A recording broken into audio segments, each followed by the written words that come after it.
नमस्कार, मी गुरुप्रसाद जाधव आणि पुढारी न्यूजवरती आता वेळ झाली आहे चर्चेचा धुरळा उडवण्याची। मंडळी, जनतेनं इतक्या भरभरून महायुती सरकारवरती विश्वास दाखवला आणि जबरदस्त बहुमताचं सरकार राज्यामध्ये सत्तेत आलं।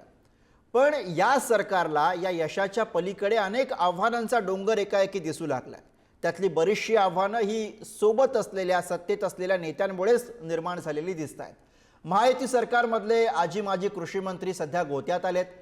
धनंजय मुंडेंवरती भ्रष्टाचाराचे आरोप झालेत। अजितदादांवरती त्यांच्या राजीनाम्यासाठी दबाव आहे, तर तिकडे माणिकराव कोकाटे यांना 10% कोट्यातनं सरकारी घर लाटल्याच्या प्रकरणामध्ये 2 वर्षांची शिक्षा सुनावण्यात आली आहे। त्यामुळे त्यांचं मंत्रिपदच नाही तर आमदारकी सुद्धा धोक्यात आली आहे। पण त्यांच्या मंत्रिपदापेक्षा सुद्धा खऱ्या अर्थानं धोक्यात काही आलं असेल तर तो इथल्या मतदारांचा विश्वास आहे, जो विश्वास त्यांनी महायुतीच्या सरकारवरती दाखवला आणि त्यांना सत्तेची सूत्र दिली। कारण सरकारचे वाभाडे निघत असताना कारवाई होत नसल्यामुळे जनतेला प्रश्न पडलाय की सब चलता है कल्चरमध्ये हे सगळं सुरू आहे का? आणि म्हणूनच यावर आपल्याला बोलावं लागेल, समजून घ्यावं लागेल की नेमकी सरकारची अडचण काय आहे। आणि याच विषयावरती आज आपला चर्चेचा धुरळा। मुंडेन पाठोपाठ कोकाटे, सरकारचे वाभाडे।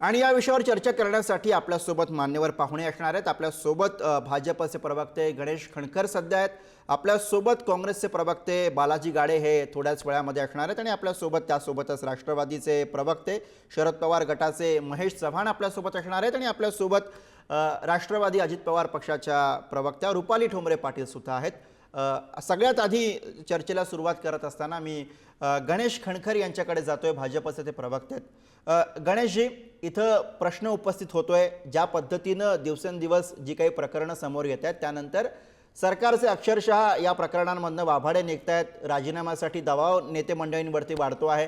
एकाकडनं दुसऱ्याकडे जबाबदारी ढकलल्याचं आपण रोज नव्यानं बघतोत।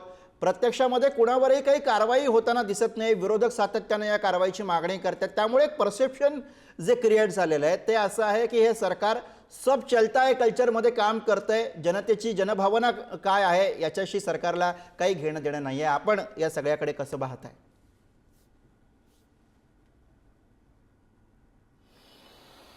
बघा, असं आहे की नवीन सरकार आल्यानंतर स्वाभाविकपणे जनतेच्या अपेक्षा सरकारकडनं प्रचंड मोठ्या प्रमाणावरती आहे। खरं, तुम्ही जे आता म्हणालात की सब कुछ चलता है, हा जो काही प्रकार तुम्ही जो म्हणताय मला यातलं काही खरं वास्तविक तुम्ही कुठल्या अर्थानं म्हणताय मला अजूनही काही कळलेलं नाही। त्याचं कारण असं आहे की बघा, या सरकारने पहिल्या दिवसापासून काम करायला सुरुवात केली आहे। आणि तुम्ही जो म्हणताय म्हणजे एखादा विषय झाल्यानंतर आता तुम्हाला जो रेफरन्स द्यायचा आहे तो मला ठाऊक आहे तुम्हाला काय म्हणायचंय, पण ज्या वेळेला असे विषय आल्यानंतर जो विषय पहिल्यांदा तुम्ही मांडलात तर त्या प्रकरणामध्ये एसआयटीची स्थापना झाली, त्याची पूर्ण चौकशी सुरू आहे।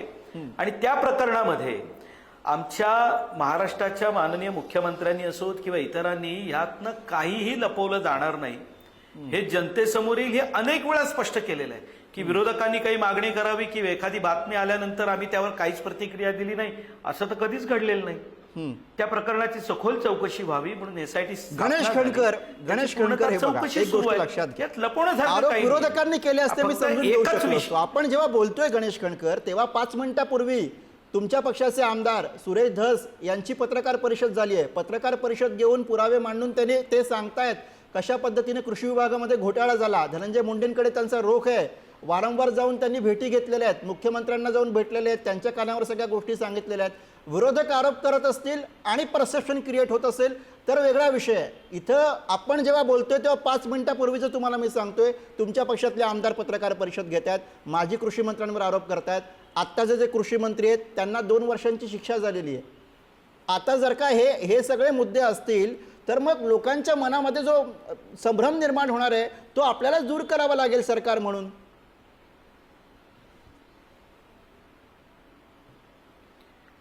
माझं एकतर बोलणं तुम्ही अर्धवट थांबवलं, पण तुमचा जो मुद्दा आहे तो स्वाभाविकपणे तुम्ही आता सुरेश धस यांचा विषय काढलात. मी या बाबतीत तुम्हाला एवढंच म्हणेन की सुरेश धस यांनी ज्या वेळेला विषय मांडला आणि याच्यापूर्वी सुद्धा त्यांनी अनेक वेळेला आपले विषय मांडलेले आहेत. हे विषय मांडल्यानंतर त्यांना कोणी दाबण्याचा प्रयत्न केला की त्यांनी बोलू नये म्हणून कोणी सांगितलं की यापूर्वीच्या सरकारमध्ये एखाद्या मंत्र्याच्या विरुद्ध बोलले म्हणून त्याला बंगल्यावरती बोलून बदडलं असं तर नाही ना घडलंय. बघा, जर चुकीचं काही घडलं असेल तर त्याचं समर्थन करण्याचा प्रश्नच येत नाही. हे मी अगदी स्पष्टपणे सांगतो आणि हे जबाबदारीने मी सांगतोय. जे काही आरोप कुणी करत असतील तर त्या प्रकरणाची पूर्ण चौकशी केली जाईल. या बाबतीत कोणालाही दयामाया दाखवली जाणार नाही. सुरेश धस एक आमदार आहेत. त्यांच्याकडे जर का काही विषय असतील आणि त्यांना वाटतं पत्रकार परिषदेत त्यांनी मांडले पाहिजेत तर योग्य ठिकाणी ते पुरावे देतील आणि त्यांचे पुरावे जर योग्य असतील तर त्यावर सरकार कारवाई करेल. पण मी तुम्हाला आज या निमित्ताने एवढंच सांगेन, हे सरकार अस्तित्वात आल्यानंतर आता 3रा महिना सुरू आहे आणि या दरम्यान आपण जे म्हणताय की या सरकारच्या कार्यकाळामध्ये नवीन आल्यानंतर जर एखादा भ्रष्टाचाराचा आरोप झाला असेल, जर नवीन एखादं भ्रष्टाचाराचं प्रकरण उघडकीस आलं असेल आणि त्या बाबतीत जर सत्ताधारी म्हणून आम्ही शांत बसलो असू तर होय, मग तुम्ही आमच्यावर आरोप करताय ते मी मान्य केले असते. गेल्याही 14 ते 19 या कार्यकाळामध्ये ज्या वेळेला देवेंद्र फडणवीसजी मुख्यमंत्री होते, नंतरच्या आता या 3 महिन्याच्या काळात साहेब भ्रष्टाचाराच्या बाबतीत आमची भूमिका एकदम स्पष्ट आहे. नाही, पण तुम्ही भाजपकडून भूमिका मांडताय गणेश खंडकरजी, मला मान्य आहे. पण मागचं सरकार ज्या काळामध्ये हे भ्रष्टाचाराचे आरोप आहेत ते सरकार सुद्धा महायुतीचंच सरकार आहे. ज्या सरकारवरती जनतेनं विश्वास दाखवलेला आहे, बहुमत दिलेलं आहे, तेच हे सरकार आहे. ज्या सरकारच्या कार्यकाळातले हे सगळे आरोप आहेत ते तिथे तुम्ही तिघच एकत्र होतात, दुसरं कोणी तुमच्यासोबत नव्हतं. हा मुद्दा इथे लक्षात घ्यावा लागेल. मी या चर्चेमध्ये रुपाली ठोंबरे यांना आणू इच्छितोय, मी त्यांच्याकडे जातो, त्यांना या चर्चेमध्ये विरोधकांची एक मुद्दा मी स्पष्ट करू इच्छितो. हा, बोला बोला बोला. नाही, पण मला एक गोष्ट स्पष्ट करायची आहे ना, करा की मी आता महायुती हा शब्द 2दा वापरला. मी कधी भारतीय जनता पार्टीचं सरकार म्हणून म्हणालेलो नाही. आम्ही महायुती म्हणूनच तिघे एकत्र काम करत आहोत. बरोबर आहे. तुम्ही यामध्ये एकट्या पक्षाचा कोणाचा विषय नाही. एकत्र निवडणुका लढलो, एकत्र काम करतोय. साहेब मुख्यमंत्री असले तरी सुद्धा तुम्ही सुद्धा त्या सरकारचा भाग होतात. मी रुपालीताई ठोंबरे यांच्याकडे जातो. रुपालीताई, धनंजय मुंडे यांच्यावरती वारंवार आरोप झाले नैतिकतेच्या मुद्द्यावरनं. त्यांनी वाल्मिक कराड यांच्या प्रकरणामध्ये सुरुवातीलाच राजीनामा द्यायला हवा होता वगैरे, हे सगळे मुद्दे झाले. त्यानंतर भ्रष्टाचाराचे आरोप त्यांच्यावरती करण्यात आले, तेव्हाही काही राजीनामा झाला नाही. अजित पवारांनी स्वतः सांगितलं की नैतिकतेच्या मुद्द्यावरती राजीनामा ज्याने त्याने द्यायचा आहे, ज्या काय त्याचा तो निर्णय आहे. इथं आता माणिकराव कोकाटे यांना 2 वर्षांची शिक्षा झालेली आहे एका प्रकरणामध्ये. आत्ता तरी नैतिकता म्हणून काही कारवाई होणार आहे, ते स्वतः काही याची जबाबदारी स्वीकारून काही हालचाली करणार आहेत की जो मेसेज जनतेमध्ये जातोय तो जाऊ दिला जाणार आहे? रुपालीताई, जनतेमध्ये कोणताही वाईट मेसेज जात नाही. जो जनतेवर संविधानप्रमाणे ज्या घटना घडतात त्याच या महायुतीच्या मंत्र्यांबरोबर सुद्धा संविधानप्रमाणेच आपलं राज्य चालणार आहे, हे सगळ्यात महत्वाचं. दुसरा मुद्दा तुम्ही म्हणला की सब चलता है, असं आहे का? तर महायुतीमध्ये सब चलता है नाही, फक्त संविधानही चलता है, हे पहिल्यांदा आपण लक्षात घ्या. धनंजय मुंडेवर कोण आरोप करतय तर आमच्याच महायुतीतले जे धस आमदार आहेत ते आणि दुसरे आहेत दमानिया. हे सगळे आरोप हे सातत्याने 2 ते 3 महिने करतायत. का नाही हे आरोप ऍफिडेव्हिट करून तुम्ही कोर्टामध्ये गेलात? न्याय व्यवस्था आपल्या राज्यामध्ये आहे, आपलं राज्य संविधानानुसार चालतं. परंतु राजकारणामध्ये जुन्या काळापासून एक पायंडा आलाय की जे विरोधक असतात किंवा काही लोक तयार करायची, त्यांना आपल्या विरोधात ते तिथे ओरडणार, म्हणजे ज्यांना ज्यांचं राजकीय करिअर संपवायचंय त्याच्या विरोधात काही समाजकार्य सो कॉल किंवा त्यांचेच राजकीय विरोधक उभे करायचे, आरोप करायचे. आरोपाला कुठलाही पुरावा नाही. ज्या पद्धतीने त्यांनी आरोप केले त्याच पद्धतीने ज्यांच्यावर आरोप झाले ते धनंजय मुंडे यांनी ते आरोप फेटाळले. आता धनंजय मुंडेंना मला विनंती आहे की तातडीने हे जे बेछूट आरोप करतायत त्यांच्यावर फौजदारी खटला चालवा, त्याच्याशिवाय ही लोक जागेवर येणार नाहीत. कारण काय, हा नवीन पायंडा आणलाय राजकारणामध्ये, मीडियावर यायचं, कागद ठेवायचे कागदामध्ये हे म्हणायचं, हे बोलून दाखवायचं, गुगलवर सर्च करायचं. आपण म्हणजे न्यायालय नाही, मीडिया म्हणजे न्यायालय नाही. हा, ज्याच्यावर अन्याय झालाय त्याला वाचा फोडण्यासाठी लोकशाहीचा चौथा स्तंभ म्हणून मीडियाचा नक्कीच महत्वाची भूमिका आहे. परंतु काही लोक त्याचा मिसयूज, गैरवापर करत आहे. त्याच्यामुळे नैतिकतेचा जो विषय तुम्ही सांगताय, तुम्ही सातत्याने अजितदादांना हे प्रश्न विचारतायत. अजितदादांना सुद्धा त्यांनी पुरावे दिले, पण हे पुरावे तपासणार कोण आहेत? अंजनी दमानिया हे न्यायालयाचं एक मोठं कुठला विभाग आहे का, ऑथॉरिटी आहे का, की येस धनंजय मुंडेंनी 200 नाही 10,000 कोटीचा गुन्हा भ्रष्टाचार केलाय, त्यांनी राजीनामा द्यावा? हु इज अंजली दमानिया? अंजली दमानियांना जर वाटतंय त्या शिकलेल्या आहेत, त्या स्वतःला जर समाज सुधारक समजतात, तर जा ना कोर्टामध्ये. अंजली दमानियांनी कोर्टामधलेच पडीलवार जे आहेत त्यांच्याच प्रेयर घेऊन मीडिया समोर सांगितलेलं आहे. आणि नैतिकतेचा प्रश्न एक लक्षात घ्या, अजितदादांवर जेव्हा आरोप झाले तेव्हा सिंचन घोटाळ्याचे ते मंत्री, सिंचन घोटाळ्याचे जे आरोप करण्यात आले त्या सिंचन विभागाचे ते मंत्री होते आणि अजितदादांनी तो राजीनामा दिला. आता धनंजय मुंडे ज्याचे आरोप करतायत त्या खात्याचे मंत्री होते आणि कुणीही बिना पुराव्याच्या म्हणजे बिना पुरावे देता तुम्ही आरोप करायचे आणि त्या मंत्र्यांनी का राजीनामा द्यायचा? आम्ही आमच्या नेत्यांना सांगितलेलं आहे की खोटे आरोप करणाऱ्यावरनं तुम्ही कुठल्याही मंत्र्यांचा राजीनामा घेऊ नये आणि मंत्र्यांनी सुद्धा देऊ नये. हा झाला धनंजय मुंडेंचा विषय. काँग्रेसच्या बालाजी गाडीने बोलायचं. बोला बालाजी गाडी. नाशिक कोर्टाने मेहरबान कोर्ट सगळ्यात महत्वाचं आज ताई परत येतो, त्यांना चर्चेत आणूया. विरोधक आलेत, त्यांना चर्चेत आणूयात. तुमच्याकडे येतो परत. या देशामध्ये भारतीय, तुम्ही ज्या मुद्द्यावरनं चर्चेला सुरुवात केली की नैतिकतेच्या मुद्द्यावरती राजीनामा कोकाटे आणि धनंजय मुंडेंनी दिला पाहिजे. खरं तर नैतिकता आणि महायुती यांचा काही काडी मात्र संबंध नाहीये. जितके मोठे आरोप आणि जितका मोठा गुन्हेगार तेवढं मोठं त्याला पद आणि तेवढी मोठी त्याला पाठराखण हे भारतीय जनता पक्ष आणि महायुती यांचं धोरण या देशामध्ये राहिलेलं आहे. आणि त्यामुळं भिकारी शेतकऱ्यांना म्हणणारे कृषी मंत्री स्वतः भिकारी म्हणून मुख्यमंत्र्यांच्या 10% सदनी त्यांना 2 वर्षाची शिक्षा देतं. आणि ती शिक्षा दिल्याच्या नंतर देखील जर आज हे सरकार त्यांच्याकडनं राजीनामा घेणार नसेल तर ती घेण्याची अपेक्षा आपण करणं. काही तांत्रिक अडचणी आहेत. मी महेश चव्हाण यांच्याकडे जातो सुरुवातीच्या कॉमेंटसाठी. महेश चव्हाणची आपली भूमिका. नाही बघा, आता रुपालीताई असं म्हणत होत्या की राज्य संविधानानुसार चालतं. जर राज्य संविधानानुसार चालत असेल तर आता संविधानानुसारच आदरणीय कोर्टाने, जिल्हा सत्र न्यायालय असलं तरी ते आदरणीय कोर्ट आहे आणि त्यांनी माणिकराव कोकाटेच्या विरोधात निर्णय दिलेला आहे. त्यांना 2 वर्षाचा कारावास झालेला आहे आणि संविधानाप्रमाणे जर रुपालीताई म्हणतात तसं त्यांना वागायचं असेल तर त्यांनी त्वरित राजीनामा दिला पाहिजे. त्यांनी जर राजीनामा नाही दिला तर या आधारे, जसं तुम्ही मागे बघितलं असेल, राहुल गांधी असोत किंवा मोहम्मद फैजल असोत यांना जेव्हा शिक्षा सुनावली गेली होती 2 वर्षाची, त्यावेळेला त्यांची खासदारकी रद्द करण्यात आली होती. त्याचप्रमाणे आता विधान भवनातून तात्परतेने पावलं उचलली गेली पाहिजेत आणि यांची आमदारकी रद्द झाली पाहिजे, यांचं मंत्रिपद गेलं पाहिजे.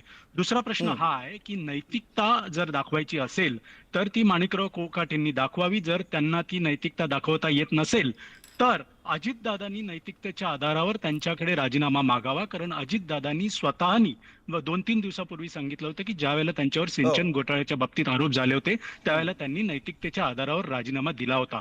हे सूचक विधान, हे सूचक एक सल्ला अप्रत्यक्षपणे त्यांनी धनंजय मुंडेंना दिला होता. तरीही धनंजय मुंडेंनी अजितदादांचं सुद्धा ऐकलं नाही. याचा अर्थ अजितदादांचे मंत्री अजितदादांचे ऐकत नसावेत किंवा ऐकत नसावेत अशी त्यांना भीती असावी, म्हणून एखाद्या वेळेस माणिकराव कोकाटे सुद्धा राजीनाम्याची भाषा बोलत नसतील. पण नैतिकता कुठेतरी दाखवली गेली पाहिजे आणि ज्या तत्परतेने विरोधकांच्या खासदारांवर किंवा आमदारांवर कारवाई केली जाते त्याच तत्परतेने सत्ता पक्षातल्या आमदारांवर, खासदारांवर देखील कारवाई केली गेली पाहिजे, इतकीच आमची मागणी. बरं, रुपालीताई आपण ऐकलं. बोला तुम्ही. ते म्हणतात की दादांचे मंत्री त्यांचं ऐकत नाहीत का, असा मेसेज सुद्धा यामधनं जाणार आहे. स्वाभाविक आहे. विनम्रपणे आमचे जे सहकारी आहेत चव्हाण यांना सांगू इच्छिते पुन्हा एकदा की आपल्या राज्यात संविधानानुसारच आपलं राज्य चालतं. कायद्याचं राज्य आपल्या महाराष्ट्रात आहे, भारतात आहे. आता कोकाटे यांना जी शिक्षा झाली त्याची आदेशाची प्रत माझ्याकडे नाहीये. तरी सुद्धा एक वकील म्हणून जेवढी माहिती आहे तेवढी मी तर चव्हाण यांना सांगू इच्छिते की कोर्टाने त्यांना जे काही 2 वर्षाची शिक्षा दिलेली आहे त्याच्यामध्ये त्यांना वरच्या कोर्टात जाण्यासाठी सुद्धा मुदत दिलेली आहे. जर वरच्या कोर्टाने त्या निकालाला स्थगिती दिली नाही तर निश्चितच कोकाटे यांचा राजीनामा घेतला जाईल. हे सेम उदाहरण राहुल गांधी यांच्या बाबतीत झालं होतं. राहुल गांधी यांना सेशन कोर्टाने दिलासा दिला नव्हता, हायकोर्टाने दिलासा दिला नव्हता, म्हणून त्यांची खासदारकी रद्द झाली आणि त्यांना सुप्रीम कोर्टाने जेव्हा दिलासा दिला तेव्हा त्यांची खासदारकी पूर्ववत झाली. त्याच्यामुळे महाविकास आघाडीने एवढ्या तत्परतेने उडी मारून जी काही महायुतीच्या लोकांना कचाट्यात पकडायचंय, अजितदादाचं ऐकत नाही, नैतिकता आणि ह्या गोष्टी अजिबात महाविकास आघाडीने घाई करू नये. तुम्ही पूर्ण प्रकरणाचा नीट अभ्यास करा आणि मग वक्तव्य करा. जर मधुकर कोकाटे यांना वरच्या कोर्टाने स्थगिती दिली नाही तर निश्चितच जे आमचे सहकारी सांगतायत त्या पद्धतीने ती प्रक्रिया घडेल. जर स्थगिती दिली तर त्यांचा कोणताही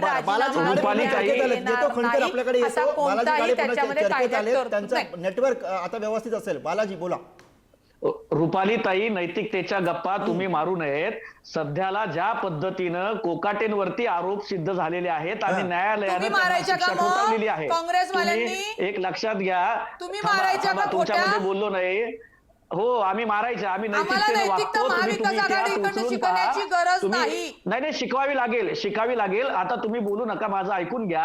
हा लोकप्रतिनिधी अधिनियम आहे, तुम्ही कायद्याच्या गप्पा करताय.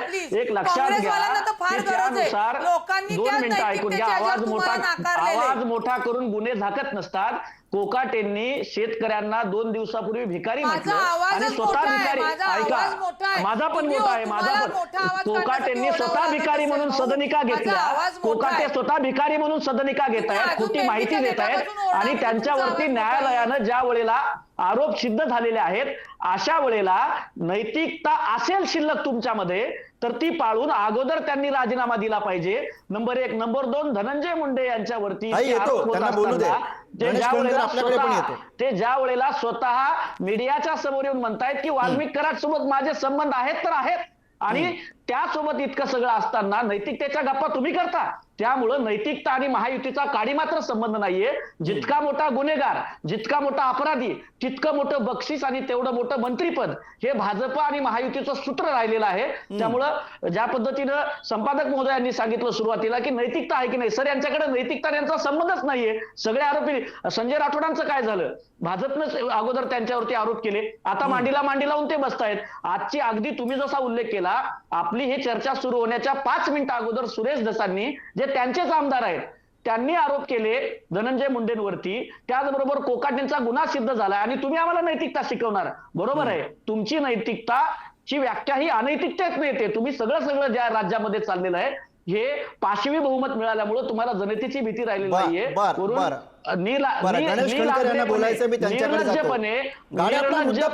मुख्यमंत्री आणि उपमुख्यमंत्री यांची पाठराखण करतायत ते माहितीये.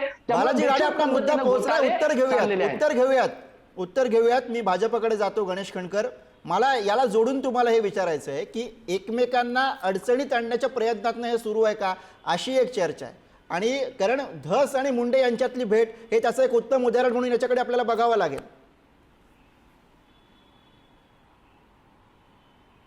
नाही, बघा, एकतर मला काँग्रेस आणि शरद पवार गटाच्या प्रवक्त्यांनी जे काही सांगितलं ते ऐकून म्हणजे मला थोडं आश्चर्य वाटलं की तुम्ही राहुल गांधींची तुलना या विषयाशी करताय. राहुल गांधींचा विषय नॅशनल हेराल्ड हा किती हजार कोटींचा आहे हे किमान काँग्रेसच्या प्रवक्त्यांना किंवा राष्ट्रवादी शरद पवार गटाच्या प्रवक्त्यांना माहित आहे का? आणि हा विषय काय आहे अख्ख्या देशभरात? दुसरी बात, नाही, माझा विषय मांडू द्या, नाही तर मी शांत बसतो. नाही, त्यांना आक्षेप आहे, तुम्ही ते मांडलं त्याबद्दल त्यांना आक्षेप आहे म्हणून त्यांना बोलू दिलं. मला थांबवू नका. थांबवत नाहीये, तुम्ही पूर्ण करा. माझा विषय मला पूर्ण करू द्या. मग हा, मग मी माझं म्हणणं मला पूर्ण बोलून घेऊ द्या. मी ते बोलत असताना बोललो नव्हतो मध्ये. पूर्ण करा. विषय म्हणजे कुठला विषय आपण कुठे मांडतो. आणि आता जी चर्चा सुरू आहे तर मुळात आत्ता आपली चर्चा सुरू होण्यापूर्वी तुम्ही 2 विषय सातत्याने मांडत आहात. एक तर सुरेश धस यांनी केलेले आरोप. तर मी आता मगाशीच सुरुवातीला स्पष्टपणे केलं, हे आरोप जर झाले असतील आणि त्यामध्ये या कृषी खात्यात जर काही गडबड झालेली असेल तर त्याची देखील ज्या पद्धतीने चौकशी केली जाते ती केली जाईल. सातत्याने जो विषय तुम्ही मांडताय ना, तर आम्ही त्या विषयात SIT स्थापन केली. दुसरा विषय जो सातत्याने सारखा कोकाटेंना आता जामीन मंजूरही झाला की नाशिकच्या न्यायालयाने केल्यानंतर त्यांना न्यायालयाने हे नाही सांगितलं की तुम्ही दुसऱ्या न्यायालयात जाऊ शकत नाही, किंवा ज्या पद्धतीने राहुल गांधींचा जामीन हा त्यांना सुप्रीम कोर्टापर्यंत जावं लागलं तसं काही घडलं नाही. त्यांना आता जामीन मंजूर झालेला आहे आणि जामीन मंजूर झाल्यानंतर जे वरच्या न्यायालयाची प्रक्रिया आहे ती चालू राहील. त्यामुळे कुणाच्या आरोपांचं समर्थन आम्ही अजिबात करत नाही. कुणी चुकीच्या पद्धतीने वागलं असेल तर त्या संदर्भामध्ये जे न्यायालयाचे मला निर्देश प्रश्न असतील हा त्याप्रमाणे पडला, त्याच्यावर खंडकरजी, कारवाई तुम्ही जरूर राहुल होईल. गांधींचं जे उदाहरण मला- दिलं ना नॅशनल हेरॉल्डचं, त्याचा काय संबंध होता या सगळ्यामध्ये, हा मला प्रश्न पडला. तुम्ही तुलना करताय म्हटलात ना, तो मला प्रश्न पडला, मग मी म्हणून ते मी सांगत होतो स्पष्टीकरणासाठी तुम्हाला. तुमच्याकडे येतो महेश चव्हाण. हा प्रश्न त्यांनी मांडला होता. हा, पण काय म्हणून मी तुलना म्हटलं केली की त्यांनी, राहुल आम्हाला सांगा. गांधींचा त्यांनी विषय राहुल आणि गांधींच्या आताचा कोणत्या विषय प्रश्नाची तुलना याची केली? तुलना होऊ शकत कोकाटेंशी? नाही. नाही, एक लक्षात घ्या, भारतीय जनता पक्षाकडे ज्या वेळेला द्यायला उत्तर नसतं त्यावेळेला ही त्यांची जुनी पद्धत आहे, विषय भरकटणे. हे त्यांच्या प्रवक्त्यांना कदाचित त्याचं प्रशिक्षण दिलं जात बरं असावं. महेश चव्हाण असा जो मुद्दा आक्षेप आहे, मांडत होते. बरं कोकाटे आणि मुंडे या दोघांच्या अपराधाचा आहे. थांबा, त्याच्यावरती महेश चव्हाण बोलणार बोलू द्या, नाही. मग मी रुपालीताई येतो त्या तुमच्याकडे. अहो, महेश ते चव्हाण, तुमच्याच पक्षाचे आमदार आहे. सुरेश धस भाजपचेच आमदार आहे. तुम्हाला गाडे त्यांचे आरोप थांबा. माहित आहेत, म्हणजे भाजप. गाडे थांबा. बोला चव्हाण. बरं मला इतकंच म्हणायचं होतं की मी माणिकराव कोकाटेंनी जे कृत्य केलं 1995 मध्ये, त्या कृत्याची आणि राहुल गांधींच्यावर जे आरोप आहेत त्या कृत्याची तुलना मुळीच करत नव्हतो. मी क्लिअरली असं म्हणालो होतो की ज्याप्रमाणे आदरणीय कोर्टाने राहुल गांधीजींना 2 वर्षाची शिक्षा दिली होती, त्यावेळेला ज्या तत्परतेने लोकसभेचे जे काही कन्सर्न सचिव असतील त्या सचिवालयाने राहुल गांधींवर ऍक्शन घेऊन त्यांची खासदारकी तत्परतेने रद्द केली होती, तितकीच तत्परता महाराष्ट्राच्या विधान भवनाच्या सचिवांनी दाखवावी, इतकंच माझं म्हणणं होतं. जर त्याची तुलना ते आता जसं गणेशजी म्हणत होते, भाजपचे प्रवक्ते, की राहुल गांधीजींची तुलना होऊ शकत नाही कारण राहुल गांधीजींचा घोटाळा खूप करोडो रुपयांचा होता आणि यांचा माणिकराव कोकाटेंचा काही कोटी रुपयांचा आहे. नाही, मी घोटाळ्याची तुलना करत नव्हतो. आणि पहिलं क्लिअर करतो, घोटाळा तो घोटाळा.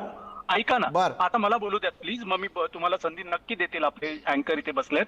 बरं, मी काय म्हणत होतो की दुसरी गोष्ट, अडचणीत यांना आणण्यासाठी आम्ही असे मुद्दे उपस्थित करतोय असा प्रश्न नाहीये. यांना अडचणीत आम्ही आणत नाही आहोत. यांना अडचणीत यांनी जी काही कृत्य केलेली आहेत 1995 मध्ये, त्या कृत्यांनी त्यांना आज अडचणीत आणलंय आणि त्याच्यावर आज जिल्हा सत्र न्यायालयाने शिक्कामोर्तब केलंय. एवढाच प्रश्न आहे. तर आता नैतिकता तरी दाखवावी. नैतिकता यांच्याकडे नसेल तर मग विधान भवनाच्या सचिवांनी त्यांच्यावर कारवाई करावी, इतकीच आमची मागणी आहे. आता यामध्ये आम्ही अजितदादांनी यांच्याकडून राजीनामा घ्यावा किंवा माणिकराव कोकाटेंनी राजीनामा द्यावा असं आम्ही म्हणत होतो, पण त्याच बरोबरीने मी गणेशजींना हे सांगू इच्छितो की त्यांनी स्वतःच्या मुख्यमंत्री, स्वतःच्या पक्षाचे आहेत आदरणीय मुख्यमंत्री, त्यांना जाऊन सांगावं की बाबा हे असं होतंय, यांच्यामुळे आपल्या महायुतीचं बरं, हे जे सगळं होतंय ते सगळं समोर दिसतंय, सगळ्यांना दिसतंय, त्यामुळे आता वेगळ्यानं काही सांगण्याची गरज आहे असं मला वाटत नाही. रुपालीताई, अगदी शेवटचं मिनिट आहे माझ्याकडे, तुमची कॉमेंट.